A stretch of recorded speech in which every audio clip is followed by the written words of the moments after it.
오늘부터 주일 오후에는 이사야 강의 잠깐 또 중단하고 다음에 또 하고 성령님의 실천적인 사역이라고 하는 주제로 말씀을 증거하려고 합니다.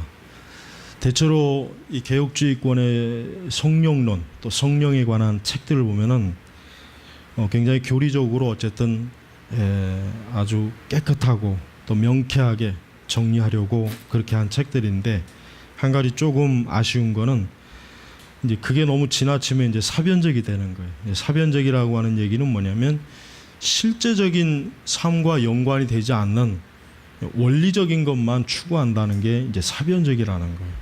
우리가 성령에 대해서 얘기할 때 보통 자칫하면은 사실 그런 면이 있죠. 성령의 은사에 대해서, 은사의 어떤 지속성, 연속성, 중단성, 방언의 성령의 은사냐 아니냐, 이 성령의 이름을 가지고 쌈박질하기를 좋아하잖아요. 보통 보면은. 근데 사실 하나님께서 이제 성령께서 그걸 기뻐하시지는 않겠죠. 물론 우리가 성령님에 대해서 교리적으로 잘못하는 건 그건 큰 위험하니까 그건 우리가 바르게 알아야 돼요. 그런데 이제 1차적으로 중요한 것은 진짜 성령의 거룩한 사역을 통해서 우리가 어떻게 하나님을 더 잘 믿고 신앙생활 잘하고 우리가 영적으로 더 올바르게 쓰느냐, 이게 가장 중요한 거잖아요. 사실 이게 중요한 것이지 어떤 성령의 교리적인 부분만 사변적으로 아무리 얘기한다고 해봐야 그게 실제적으로 나의 신앙생활에 전혀 도움이 안 되고 또 그것이 적용이 안 된다면 무슨 유익이 있겠습니까? 그래서 이제 그런 부분에 좀 저도 이런 부분은 좀 우리가 조심해야 되겠다. 특히 이제 개혁주의권은 대체로 성령에 대한 설교를 잘 안 하잖아요. 한다고 해도 실제로 교리적인 어떤 정확성만 막 이렇게 하다 보면은 자칫 정말 말 그대로 사변적이라 어떤 성령과 진짜 내 신앙과 무슨 관계가 있나 하는 그런 좀 이렇게 전혀 닿지 않는 그런 신앙이 될 때가 있어요. 그래서 이제 그런 부분에 대해서 좀 우리 이제 선민교회는 주의해야 되니까, 저는 항상 개혁교회가 자칫하면은 여러 단점 때문에 교회가 잘못하면은 숨이 막힐 수가 있어요. 저는 항상 그게 늘 한편으로 늘 또 경계가 되기 때문에, 자, 무엇보다도 우리는 오늘 이제 우리가 읽을 말씀에 보면은 여러분 시편 51편은 거기 표제에 나와 있지만은 밧세바와 그만 죄를 짓고 난 이후에 다윗이 하나님 앞에 회개한 기도의 내용이죠. 여러분 이 시편 51편은 잘 아실 거예요. 또 많이 읽어보셨고. 그런데 오늘 우리가 읽을 말씀 중에 특별히 11절에 보면은 주님 앞에서 나를 쫓아내지 마시며 주님의 성령을 내게서 거두지 마소서라고 했습니다. 구약 성경의 이 바른 성경을 기준으로 볼 때 성령이라고 하는 단어가 나온 게 여기하고 이사야 딱 두 군데밖에 없어요. 딱 두 군데밖에 없더라고요. 그러니까 지금 주님의 성령을 보통 우리 개혁 성경에는 성령이라고 하지 않고 주의 영을 이렇게 번역을 보통 그렇게 번역을 했더라고요. 근데 이 성령을 아주 정확하게 번역한 거예요. 왜? 구약 시대에도 성령의 활동과 역사가 있었다고 하는 것을 분명하게 증거하는 증거 본문으로 될 수가 있고, 또 더 중요한 것은 구약 시대의 성령의 역사라고 하는 것이 단순히 구약 유다 백성 전체로 임하는 것이 아니라 뭡니까? 개개인에게 하나님이 성령이 임하시는 거예요. 즉 구약의 성도나 신약의 성도나 똑같아요. 우리가 신약에서 사도행전 2장에 보면은 성령의 강림이 있었다고 해가지고 그러면은 구약에서는 성령의 강림이 없었냐? 그건 아니에요. 왜? 구약에서도 그리스도를 오실 예수님을 믿고 그들이 구원받은 자녀로서 어떻게 하나님의 자녀가 되겠습니까? 성령님의 활동과 역사가 없으면 불가능해요. 그렇죠? 제사로 메시아를 믿는 게 아닙니다. 예? 그들이 의식으로 하나님을 믿는 게 아니요, 성령의 역사. 그러니까 우리가 노아, 아브라함, 적어도 노아나 아브라함, 그 다음에 이삭, 야곱, 다윗, 이런 사람 다 어떤 사람입니까? 신학의 관점에서 성령으로 거듭난 사람들이에요. 우리가 수련회 때 아브라함의 생애에 대해서 잠깐 짤막하게 다뤘지만 아브라함이 부름받은 것이 그냥 성령의 역사가 없이 부름받았다고 생각합니까? 그렇게 생각한다면 그거는 진짜 그 대단한 큰 오해입니다. 성령의 역사가 없으면 아브라함이 절대로 하나님께 오지 않습니다. 절대로 못 옵니다.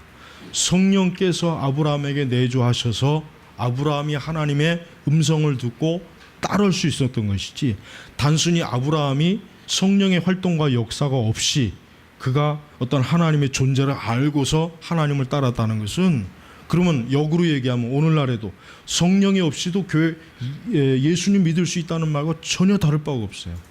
성령의 활동과 역사가 없이 예수님 믿을 수 있습니까? 불가능합니다. 그건 절대로 불가능해요. 그건 절대로 있을 수가 없는 거예요. 성령의 역사와 활동이 없으면은 구약이나 신약이나 어때요? 절대로 하나님을 믿을 수 없다는 걸 우리가 알아야 돼요. 자, 그런데 오늘은 이제 첫 번째 한 가지만 할 겁니다. 성령님은 어떠한 분이십니까? 다윗이 보니까 주님의 성령을 내게서 거두지 마소서. 저는 이게 시적인 표현이라고 생각해요. 요것만큼. 왜? 절대 하나님께서는 택한 자에게 성령을 거두지 않아요. 그러면 구원을 거두는 거나 마찬가지이기 때문에. 그러니까 다윗이 지금 요 말은 진짜 전형적인 시인의 표현이에요. 그러니까 다윗으로서는 너무나 회개하는 마음이 간절하다 보니까 주께서 나에게서 성령, 즉 하나님의 거룩한 영의 임재를 거두지 마시옵소서. 즉 하나님이시여 나를 버리지 마시옵소서, 떠나지 마시옵소서, 이렇게 기도하는 거예요. 그러면서도 다윗은 결코 하나님이 자기를 버리거나 떠나지 않는다는 건 알고 있어요. 알고 있지만 다윗이 지금 회개의 용어를 쓸 때 굉장히 어때요? 격하게 쓰는 거예요. 그래서 바로 주님의 성령을 내게서 거두지 마소서라고 한 것이에요. 자, 오늘은 한 가지만 집중적으로 성령에 대해서 우리가 실제적인 성령의 사역을 얘기하겠습니다. 성령님은 우리와 함께 하시고 우리 곁에서 계시는 분이에요. 오늘은 이 한 가지만을 제가 여러분들한테 말씀을 증거하려고 합니다. 자, 성령의 그 보통 이제 보혜사 성령, 또 파라클레토스라고 하는데, 이 말의 정확한 뜻은 뭡니까? 이 말의 정확한 뜻은 가장 정확하게 제가 이해하기 쉽게 얘기한다면은, 좀 표현이 좀 그렇지만, 옛날에 주인 곁에서 시중 두는 하인이 있었죠. 바로 성령님이 언뜻 보면은 하나님께서 성도들의 곁에서 항상 성도들을 도와주라고 보낸 그 책임, 그 사명을 가지고 있는 분이에요. 성령. 그러니까 성령님의 사역은 어떤 사역이냐면, 하나님이 택하고 구원받은 자 옆에서 밀착해가지고, 사실은 내주 안에서인데 도우라는 거예요. 도우라는 거예요. 그게 성령님의, 우리가 알아야 될 성령님의 중요한 사역의 가장 첫 번째.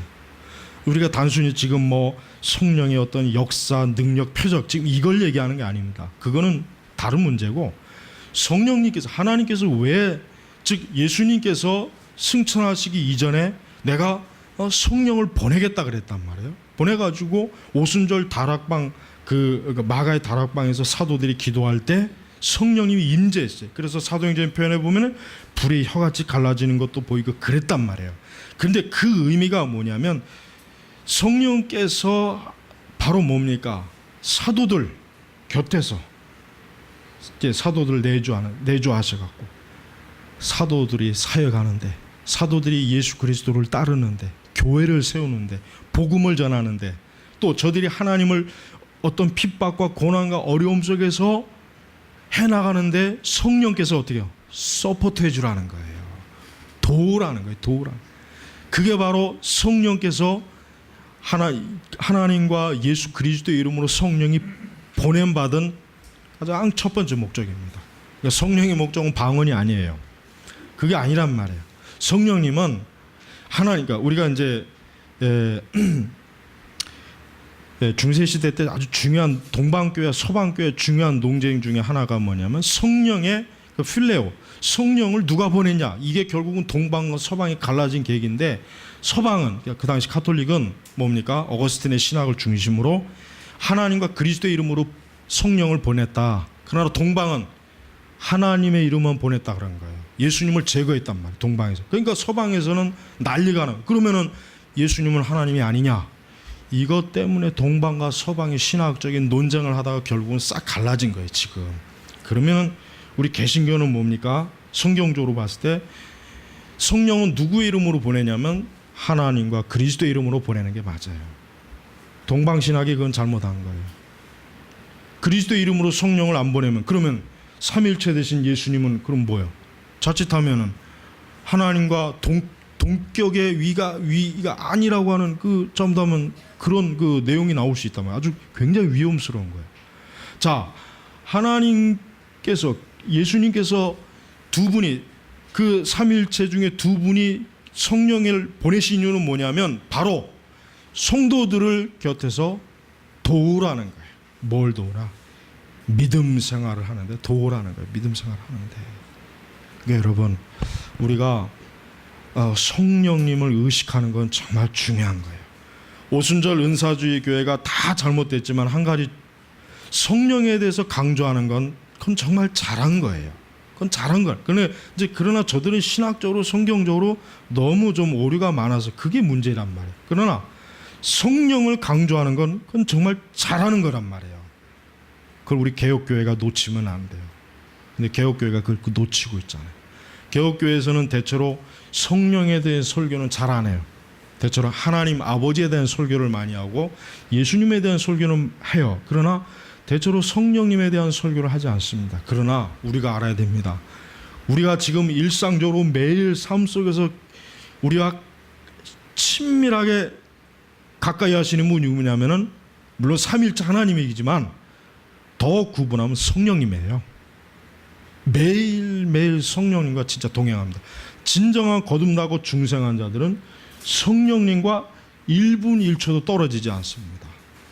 성령님은 우리가 홀로 있을 때, 우리가 병들었을 때, 우리가 가난할 때, 어떤 무언가의 인도함을 구할 때 여러분이 성령님의 인도를 구하는 것은 좋은 일이에요. 그건 잘하는 것이란 말이에요. 여러분이 우리가 삼위일체 되신 하나님, 우리가 통상 하나님 아버지의 이름으로 기도하지만 때때로 성령님의 이름으로 기도하는 것도 잘하는 것입니다.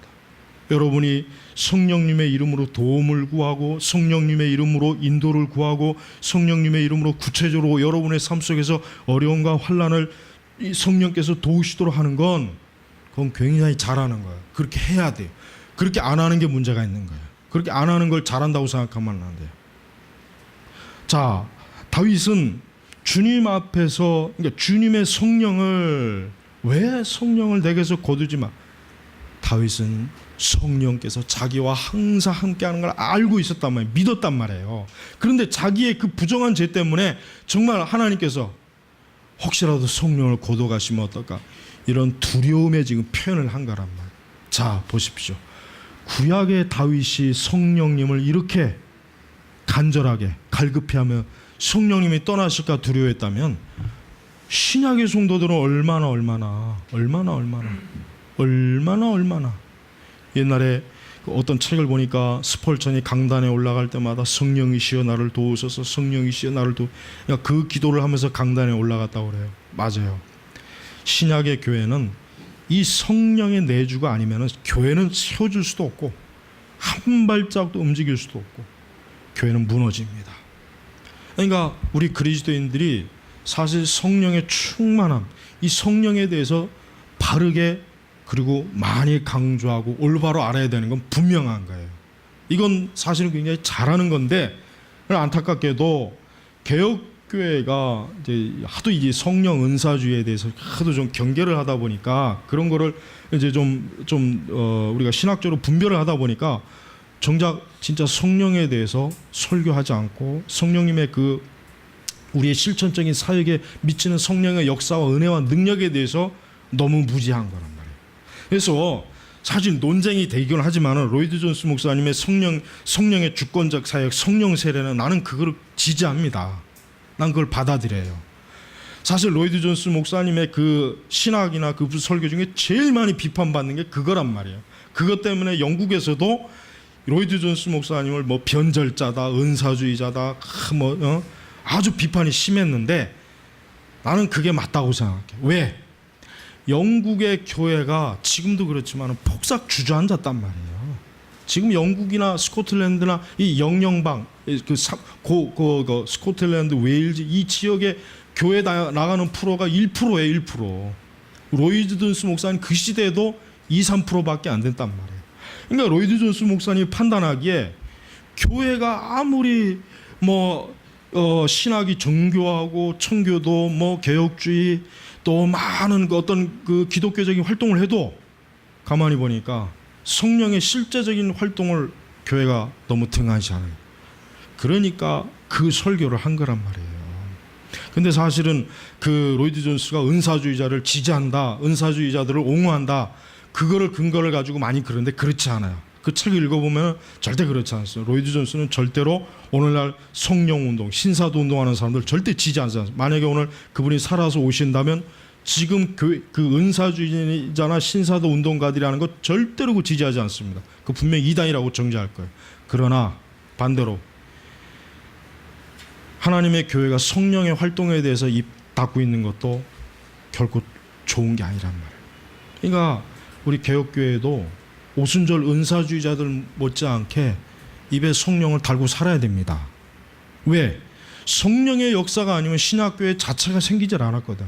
물론 구약시대에도 성령의 역사는 있었어요. 분명히 성령의 개개인의 임재가 있었단 말이에요. 그러나 하나님께서는 구속사의 큰 흐름 속에 신약시대로 넘어와서 이제 성령을 더 강력하게 보편적으로 교회를 통해서 사람들에게 내주하시는 그런 섭리와 사역을 하나님이 하시는 거란 말이에요. 그러니까 교회는 절대로 성령님을 근심케 하거나 성령님의 뜻을 거르시거나, 특별히 개개인 여러분이 만약에 성령님을 등한시하면 여러분 절대로 그 신앙이 절대로 살아날 수가 없습니다. 우리가 아무리 웨스터민스터 대소열입니다 하이델베르크 많이 배워도 성령의 역사가 없으면 그거 다 죽어버리는 거예요. 아무짝에도 쓸모없는 거예요. 성령께서 역사해야 그 교리가 우리 안에서 살아 역사해서 우리가 그 교리적인 신앙을 바르게 지킬 수 있는 거예요. 그런데 이 성령님은 단순히 우리가 성령을 가지고 논쟁하는 걸 성령이 기뻐하지 않습니다. 아까도 얘기했지만 성령을 실제하시는 분이에요. 눈에 보이지 않지만 성령님은 분명히 우리를 구체적으로 인도하시는 분입니다. 여러분이 만약에 이번 주에라도 성령님에게 구체적으로 기도하시고 요청하시고 구해보세요. 어떤 책에 보니까 배우자 못 구한 사람은 성령님을 통해서 구하라 이런 얘기도 있더라고요. 어떤 그 저명한 설교자의 설교지 보니까 난 그거 보고도 야, 이런 설교에 만약에 잘못했다가는 거 진짜 이거 은사주의자로 낙인 찍힐 수 있겠다 그런 생각 들더라고요. 그 설교자가 얘기하고자 하는 건 뭐예요? 왜 성도들이 실제적으로 성령님의 도움을 받지 못하고 있느냐? 왜 성령께서는 보혜사, 신자들 곁에서 돕고 신자들이 신앙생활 바르게 하고 거룩하고 경건하게 하나님을 믿으면서 진리를 따라가도록 돕는 분인데 너무나 성령님에 대해서 무지하고 감각이 없는 거예요. 그래서 여러분 성령님을 많이 구하고 찾는 거 절대로 잘못된 게 아니에요. 제가 왜 이런 설교를 하냐면은 개혁교회가 왜 은사주의자들보다 못한 그 어떤 성령에 대해서 더 왜 희미한 신앙을 갖고 있느냐 이거예요. 이게 정상이 아닙니다. 이거 좋은 거 아니에요. 그게 뭘 좋은 겁니까? 아니 삼위일체 중에 성령님을 가까이 친밀하게 가까이 하던 신앙, 그게 무슨 좋은 신앙이겠어요? 그거 가짜 신앙이지. 안 그러겠어요? 교회를 죽이는 신앙이란 말이에요. 그러니까 그 성령 세례나 성령의 주권적 사역을 읽어보면 로이드 존스 목사님이 바로 그 성령의 강력한 능력, 권능을 교회가 신자들이 알아야 된다, 믿어야 된다, 체험해야 된다. 거기서 그걸 강조하는 것이란 말이에요. 단순히 은사주의를 옹호하는 게 아니에요. 성령의 살아계신 역사를 실제 삶 속에서 우리가 알지 못하면 기독교라고 하는 게 결국 뭐냐? 아무것도 아니라는 거야. 아무것도. 안 그렇겠어요? 여러분, 다윗은 간절한 마음으로 주님의 생명을 내게서 거두지 마소서. 우리가 과연 우리의 신앙 속에서 정말 성령님을 간절하게 우리가 찾고 구하냐 이거예요. 성령의 역사, 성령의 능력, 성령의 임재, 오늘 내 하루의 삶 속에 성령과 한 걸음 친밀하게 매일매일 걸어가는 것, 이걸 우리가 구하고 있느냐, 우리가 이걸 알고 있느냐 이거예요. 이걸 모르고 이걸 구하지 않는다면 우리의 신앙은 상당히 위축됩니다. 힘이 없어요. 그래서 여러분, 우리 개혁주의도 은사주의나 신사도 운동이나 이런 성령 운동하는 그들보다 더 우리는 성령님에 대해서 친밀하고 믿음을 가지고 가까이 그분과 함께 매일매일 우리가 걸어나가야 돼요. 그것이 바로 참된 신자입니다. 성령님은 우리에게 믿음을 주시는 분입니다. 구원의 믿음을 주십니다. 그러나 성령님은 우리가 구원의 믿음 이후에 우리가 끝까지 믿음을 지속시키고, 또 우리가 어떤 환난이나 고난이나 시험에 들 때 믿음을 가지고 이길 수 있도록 성령께서 우리를 도우시는 분이란 말이에요. 내가 믿음이 약해지고 연약해질 때 여러분, 성령님께 직접적으로 도움을 구해야 돼요. 성령님께 구해야 된다면, 성령님께. 여러분이 어떤 삶의 갈림길에서 어떤 인도를 구할 때, 어떻게 될지 모를 때 성령님께 도움을 구해요. 왜? 성령은 우리를 곁에서 돕는 보혜사란 말이에요. 성령님은 우리를 구원하셔서 하나님의 자녀로 이젠 끝, 이제 내 할 일 다 했다, 너 알아서 해라, 그게 아니란 말이에요. 내가 너의 모든 걸 세밀하게 돌봐주겠다는 게, 그게 성령의 역사란 말이에요. 근데 우리가 왜 성령님을 무시하면서 삽니까? 그건 안 되는 거예요. 여러분, 이제부터라도 혹시라도 오늘 설교를 듣고 그동안 성령에 대해서 더 가까이 임재하지 못했다면 우리는 성령님을 그만큼 멀리한 겁니다. 그가 설령 구원받고 중생에서 성령이 내주하신다고 해도 우리는 내주하시는 성령님에 대해 너무 어때요? 무지하고 너무나 어때요? 그분을 온전하게 영광을 드리지 못하는 것입니다. 우리의 찬송이 누구에게 찬송하는 겁니까? 성부, 성자, 성령님은 제끼나요? 아니죠. 성령님에게도 우리 찬송이. 그래서 찬송, 옛날 우리 구찬송가 성부, 성자, 성령, 교동문 그 송 보십시오. 얼마나 아름답고 좋아요. 성부, 성자, 성, 얼마나 그 찬송이 아름답습니까? 사실 저 찬송 그 초기 그 몇 장 안에 있는 찬송 우리가 불러야 돼요. 나중에 이제 편집할 때 다시 집어넣을 거예요. 하나님은, 예수님은요, 우리 신자들이 예수님의 이름을 부르고 예수님과 가까이 하는 것도 기뻐하지만, 우리가 제3이신 성령님의 이름을 자주 부르고 성령님과 친밀하게 하는 것도 기뻐하세요. 그게 주님을 기뻐하는 거예요. 근데 우리 개혁교회가 이 성령의 사역에 대해서 너무 무지하고 너무 아까 얘기했죠, 사변적이에요.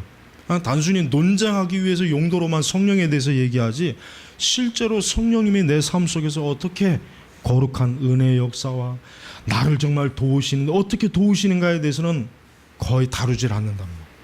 그러다 보니까 점점 더 우리는 마치 성령이 없는 기독교 신앙생활을 하는 것처럼 그렇게 여겨지는 것이에요. 여러분, 성령을 오용하는 은사주의자들도 아주 나쁘지만, 마치 기독교가 성부와 성자만 있는 것 같이 신앙생활하는 것도, 그것도 이단입니다. 그것도 굉장히 나쁜 거예요. 그것도 엄청난 오류가 된단 말이에요. 그러니까 여러분, 성령을 구해야 돼요.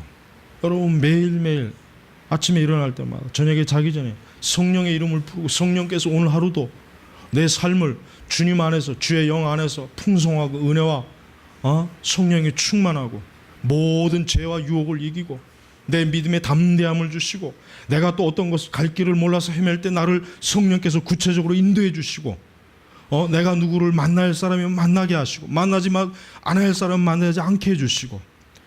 왜 우리가 성령님께 이런 기도를 하면 왜 안 됩니까?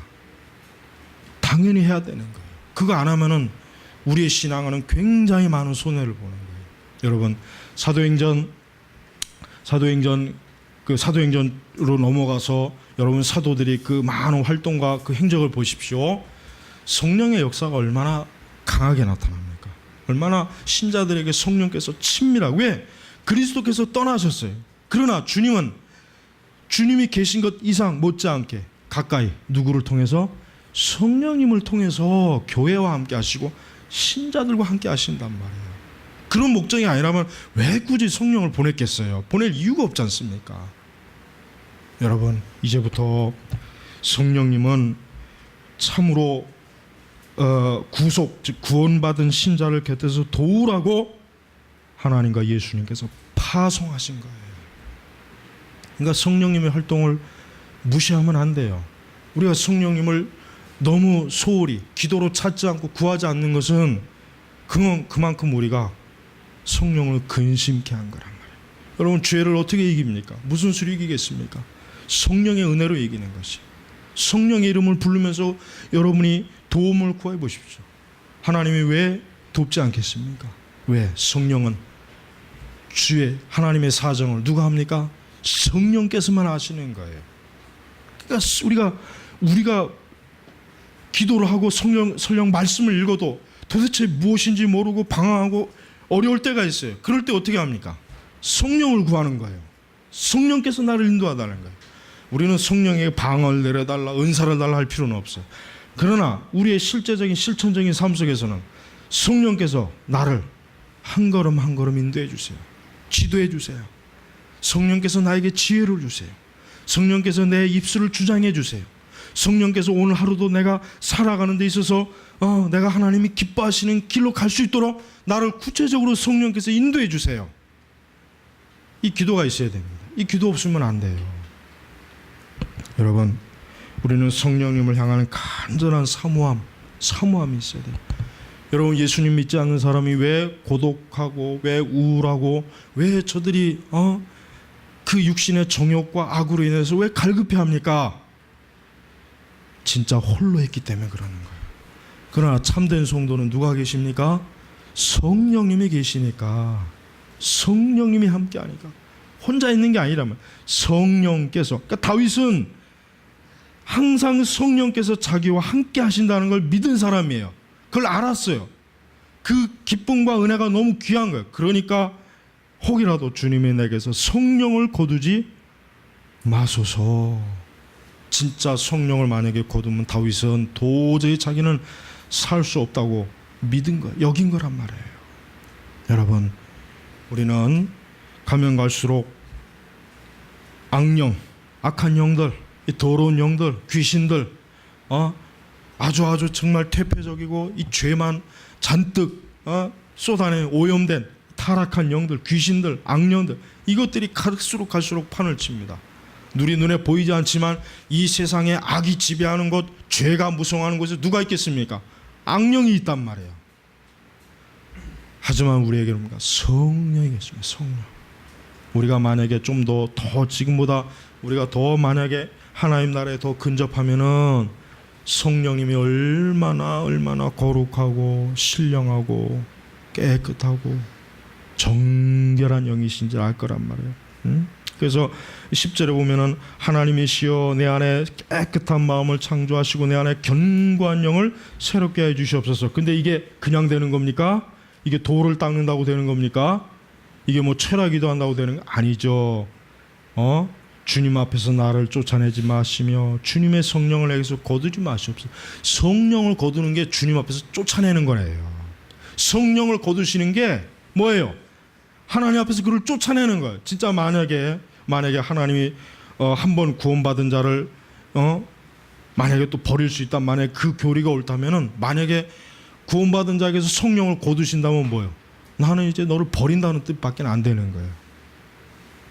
물론 한번 성령이 내주하시면 절대로 하나님 우리를 버리지 않습니다. 그러나 그만큼 우리는 뭡니까? 성령의 갈급함을 바라야 돼요. 진짜 구원받은 사람은 정말 죄를 졌을 때 다윗과 같은 기도가 나올 겁니다. 진짜 구원받은 사람은 자기가 죄를 지었다면은 무엇보다도 내주하시는 성령께서 가장 탄식하시고 가장 근심하시고 가장 슬퍼하시고 가장 안타까워하실 거니까 그게 가장 괴로울 거란 말이에요. 여러분, 우리가 지금보다도 훨씬 더 성령의 은혜 안에 더 깊이 잠겨야 돼요. 이거는 너무나 중요한 거예요. 우리 개혁교리가 아무리 좋다고 해도 성령의 보장을 받지 않으면 말짱 도루묵이에요. 그냥 다 무너지. 성령의 은혜가 없다면 우리는 살 수가 없어요. 성령의 은혜가 없으면 우리는 이 시간 교회에 나올 수도 없습니다. 기도할 수도 없습니다. 주님을 찬송할 수도 없습니다. 하나님의 일을 할 수가 없습니다. 성령의 역사가 없으면 우리는 절대로 하나님의 은혜의 영역에서 단 1분 1초도 머물 수가 없는 것이란 말이에요. 그러니까 여러분, 성령의 충만함을 왜 에베소서에서 너희가 성령의 충만함을 받으라, 술 취하지 말고 성령의 충만함을 받으라 하는 이유가 뭡니까? 신자는 항상 성령과 친밀하게 동행하기 때문에 그러는 거예요. 동행하기 때문에. 그래서 오늘 결론적으로 성령은 우리 안에, 또 여러분 곁에서 성령께서 지금 함께 하시는 거예요. 그러니까 매일매일 여러분 성령님을 무시하거나 무관심으로 대하지 마시고, 성령님은 인격적 하나님이시잖아요. 항상 입으로 성령님을 부르고, 기도할 때도 성령을 구하고, 성령을, 항상 성령을 추구하세요. 성령의 충만함을 구하세요. 내가 죄와 악으로 자꾸 달려갈 때마다 성령께 구해야 돼요. 성령이시여 내 발을 지켜주시옵소서. 내가 지금 유혹으로 가고 있습니다. 죄의 길로 가고 있습니다. 미혹의 길로 가고 있습니다. 또 내 기도와 믿음이 현찬할 때 성령이시여 나에게 믿음을 주시옵소서. 내 기도에 힘을 주옵소서. 또 내가 어떠한 구체적으로 인도함 받아야 될 일이 있으면 성령께 도움을 구하는 거예요. 성령께 구체적으로 도움을 구하는 거예요. 왜? 성령은 실제로 활동하시는 분이니까. 이제부터 여러분 하나님 앞에 더욱더 이 성령의, 여러분이 곁에서 성령이 항상 임재한다는 이 한 가지 사실을 오늘 이 첫 번째 이 시간을 꼭 명심하셔서 한 주간 내내 성령과 매일매일 아주 매 순간 성령을 의식하면서, 성령님을 의식하면서 살아가시길 주의 이름으로 축복합니다. 기도하겠습니다. 아버지 하나님, 우리가 더욱더 지금보다 더 성령이 충만하고 성령의 인도함을 더 구체적으로 받고, 우리의 믿음 생활 속에서, 우리의 모든 일상적인 삶 속에서 더 성령의 정말 구체적인 인도와 간섭과 지도를 받기를 원합니다. 또한 더욱더 우리 선민교회 성도들이 성령이 충만케 하시고, 성령과 더 깊은 관계를 가지고 성령의 역사가 더 많이 나타나는 우리 선민교회 성도들이 되게 하여 주시옵소서.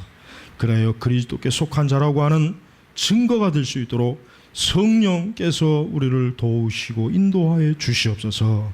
감사하며 살아계신 우리 주 예수님의 이름으로 기도 올렸습니다. 아멘.